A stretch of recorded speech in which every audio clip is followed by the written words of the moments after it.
Hi friends, DSC shorts మొదలు పెట్టాం. ఇది ఫస్ట్ షార్ట్. ప్రతిభావంతుల విద్యా కార్యక్రమాలు 3 ఉన్నాయి. వాటి గురించి ఇక్కడ నేర్చుకుందాం. మొదటిది త్వరితము లేదా ఉచ్చగతి. ప్రతిభావంతుల విద్యా కార్యక్రమాల లబ్ధిని వేగంగా పొందుతారు. ఇక్కడ ఉదాహరణ లేదా అప్లికేషన్ 5 సంవత్సరాలు నిండక ముందే పాఠశాలలో చేర్చడం త్వరితం వస్తుంది. వేగంగా పై తరగతికి ప్రమోట్ చేయడం ఏజ్తో సంబంధం లేకుండా ఇది కూడా త్వరితం లేదా ఉచ్చగతి అని అంటారు. అలాగే రెండవది సమృద్ధి మొత్తము. ప్రతిభావంతులైన పిల్లలను సామాన్య పాఠశాలను చదివిస్తూ వారికి అదనపు పాఠ్య ప్రణాళిక, అదనపు తరగతులు నిర్వహించడమే సమృద్ధి మొత్తము. ఉదాహరణకి 8వ తరగతిలోనే ఐఐటి క్లాసులు లేదా వేదిక్ మ్యాథ్స్ గురించి చెప్పడం, ఇలాంటివన్నీ సమృద్ధి మొత్తము.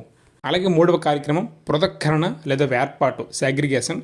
ఇక్కడ ప్రతిభావంతులైన విద్యార్థులను పాఠశాల నుండి వేరు చేసి ప్రత్యేక పాఠశాలలో ప్రత్యేక విద్యా కార్యక్రమాలు నిర్వహిస్తారు. ఉదాహరణకు నవోదయ లేదా సైనిక పాఠశాలలు.